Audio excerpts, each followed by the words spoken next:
There are films like this that make your job of reviewing absolutely worth it. Hi guys, this is Farhad and welcome back to my channel Popcorn Reviews. If you're new to this channel, then please smash that subscribe button now. And as a video ritual, remember to like and comment on the video. Liking and commenting helps fuel the YouTube algorithm. And today, the film that we are going to be talking, and I just couple of days ago I had said that Maya Gun, the film that is there, was the best Tamil film of 2024. This film, Kottukkaali, almost makes it to that. It doesn't quite, but it almost does. It's such a brilliant film in every sense of the word. This is because Kottukkaali, the Tamil film, which literally translates into the adamant girl, it relies a lot on imageries that are there. And if you are able to read between the lines that is there in the frames, you will actually be able to enjoy this film a lot more. Again, this is niche. Remember, this is a niche film, so it may not be liked by everybody, but it's still, for film buffs like me and cinephiles like me, absolutely it is worth every minute of it. So this, the review that is there, it's going to be a spoiler filled discussion because I want to touch upon the themes that the film has to offer. Since the film has already premiered on OTT, I think it's a safe bet to, discuss it, with the themes that are there for everyone to have a better understanding of the film, which is so important in this case. So if you haven't watched the film, then you need to pause the video here, watch the film and return to this video again, because this is going to be a spoiler filled discussion that is there. So once that is through, let's get to the story and screenplay. Let's get to it bit by bit. Essentially, at its core, if I have to just speak of the core of the film Kottukkaali, it is a road movie. That is it. It's a road movie in which the characters go from destination A to destination B, and the kind of obstacles that they face along the way, which is what the crux of the film is. Along the way, though, it does touch upon some important topics of patriarchy. It does talk about topics of role of women in the society, and some of the other topics also related to the social environment and the milieu, as we call it as well. Now, let's get from the starting. So, you see almost like a 5 minute one take sequence that is there of a middle aged woman that is making its way to through the the by lanes. It seems like some dusty by lanes from a temple to almost a character who's sitting like a zombie. It's like a zombie, a quiet little zombie who's just staring at the walls that is there, and that is where you see the character of Meena that is there, which is played by Anna Ben. Now Meena here is absolutely has no expressions on her face, and there is no context given at the beginning as to why that thing is happening. At the same time, in the picture you also see a rooster who's tied to a rock so that it cannot escape. So invariably, in a very strange way, the rooster is compared to the character of Meena.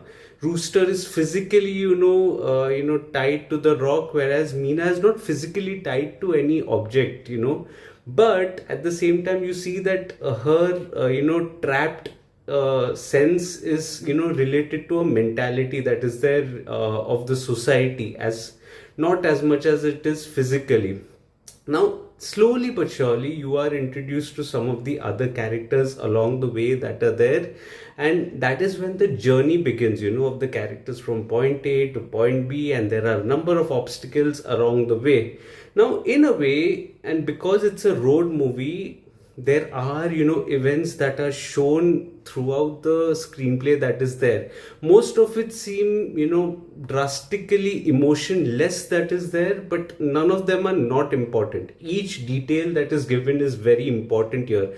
Now the film here also showcases the circle of life. You see a character, you see a funeral rather in one frame, and you also see a puberty procession that is underway. That itself is the circle of life. But remember, there's one character that is there called Pandi, which is the maternal uncle of Meena, You don't get too much context about him except the fact that he is a patriarch and he's a current running patriarch of the family that is there, which is why he has a short temper and he has its way of maneuvering things. So when he looks at that procession of puberty, his face drops, and that says a lot about the relationship that he used to share rather with Meena.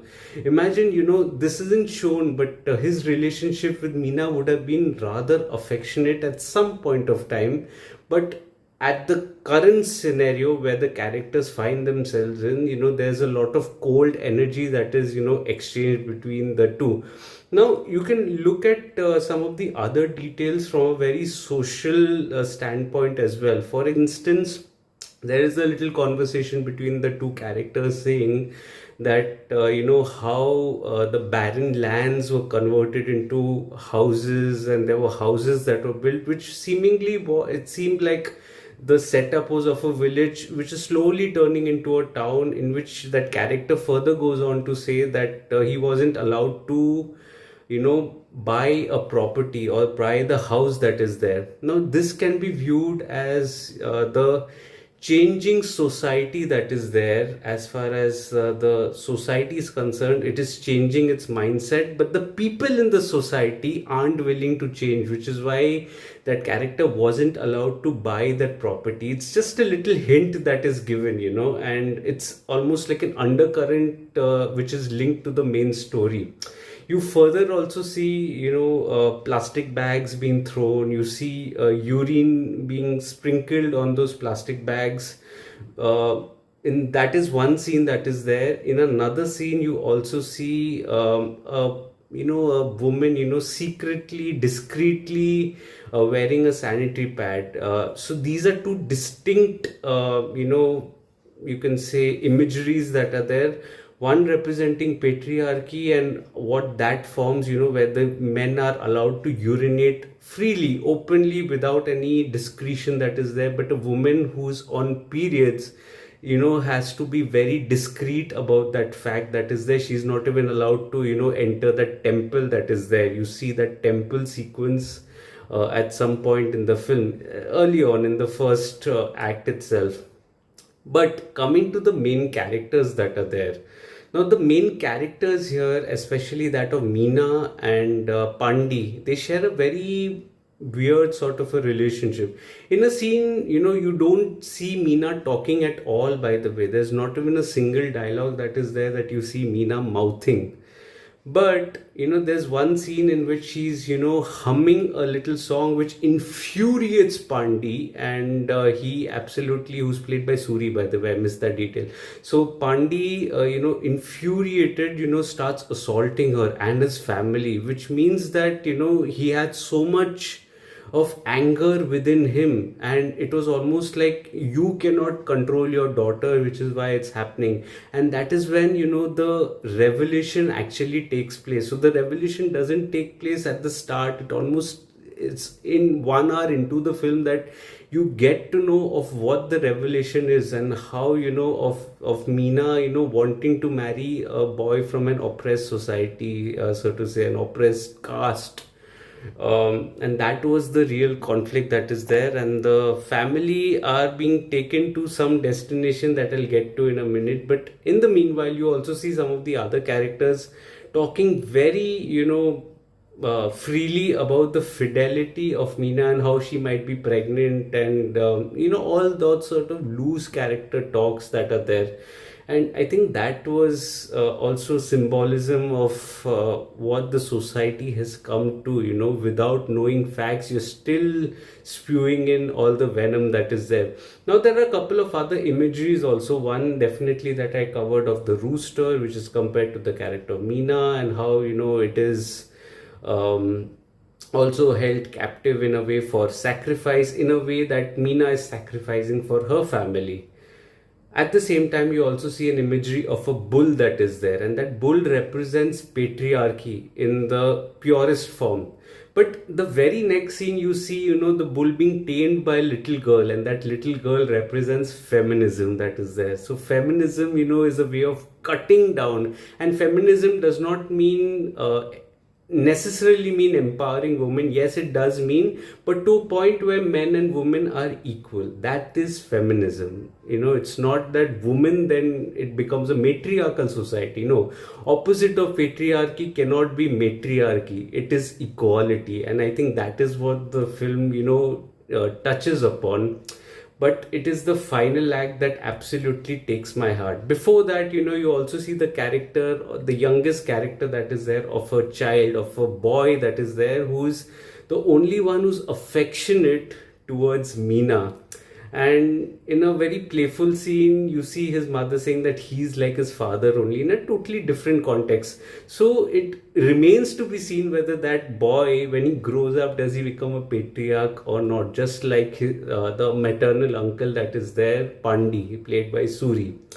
But the final act, is an absolutely stunning act. It has a searing commentary on the social evils that are there, which is also with respect to women characters that are there. They are also, how do you say, are falling into the entrapment of that. You see so many different ways, the modes of transport in which the women actually land up to that shrine, where it has the seer character, or the, you can say, the pakhandi baba, we call it in Hindi. So they come in vehicles, they come in cars, they come in rickshaws, but the common thread is that, to um, make the evil vanish, basically. And that evil is what, the evil is this thing, that the same thing that the family has brought Meena for here.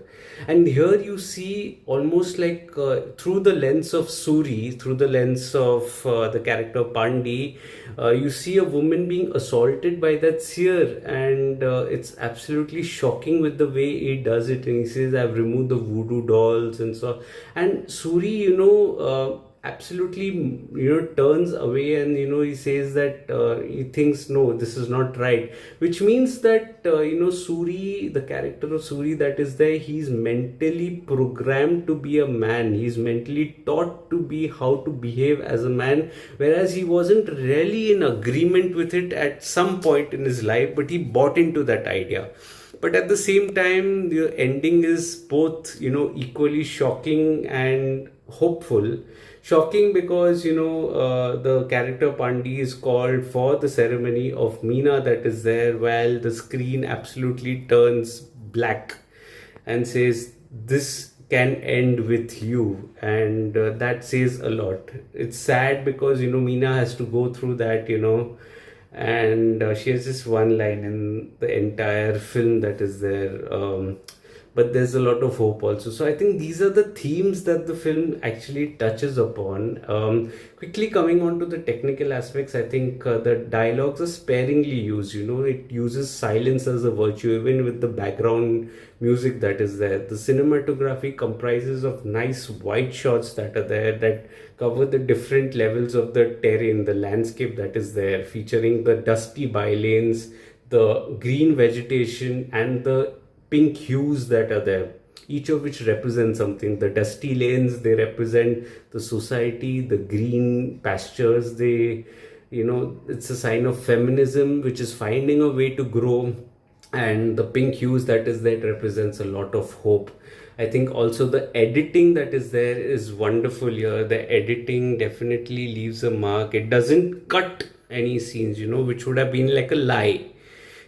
So it doesn't cut any scenes. Director P.S. Vinothraj, I think he's done a wonderful job. His previous film Pebbles was also on, similar lines, which had a lot of imagery. Here also, I think he scores wonderfully well with the characterization, and also challenging the viewers with the subvertent, in between the scenes that is there, the subcontext that is there. If you're willing to read between the lines, you're really going to enjoy the film. If not, you may not necessarily like this film to an extent. Coming to the performances, I felt the performances absolutely smashing. It's actually a two-horse race here. Anna Ben and Suri. Anna Ben had, it was such a towering performance because she had only one line to play with, which means the characterization was based on the body language and the expressions that is there, and she is outstanding in a Tamil debut. This is a Tamil debut, by the way. She's a Malayalam actress. Wonderful performance. And even Soori, I think he's done such a brilliant job here. There was a conflict in his character in which he wanted to, express himself, but is programmed to be something different than what he was. And I think it was another towering performance, superb performance by Soori. All in all, Kottukkaali, I felt, was an outstanding film. It was an outstanding film which had a lot of imageries to play with, and it made for a very powerful watch. It was a silent but a powerful watch. It is available on Amazon Prime. It had earlier premiered at the Berlinale International Film Festival, and it's such a big achievement, by the way. Such a wonderful film, and I think the Tamil film industry is slowly gaining momentum in the second half of 2024 with such gems that are there. So it's highly recommended from my end, and let me know your thoughts on what did you make of the film, whether these themes are helpful to you. If you're liking this video, please smash that like button, comment on what did you make of the film. As I said, if there are any recommendations, throw me that. Share this video with your friends and family, ask them to subscribe to the channel. Let's grow this Digi family together. If you'd like to read my detailed review of Kottukkaali on my site, Popcorn Reviews with a double S, the link of which is in the description box below. Also follow me on different social media platforms like Facebook, Instagram, Twitter, and Letterboxd. I do not end up making a video on everything that I watch, but I do write a lot. All information present on my social media handles and on my site. All links are in the description. I'll see you again soon with another video. Till then, take care of yourselves, and thank you so much for the love and support. Cheers.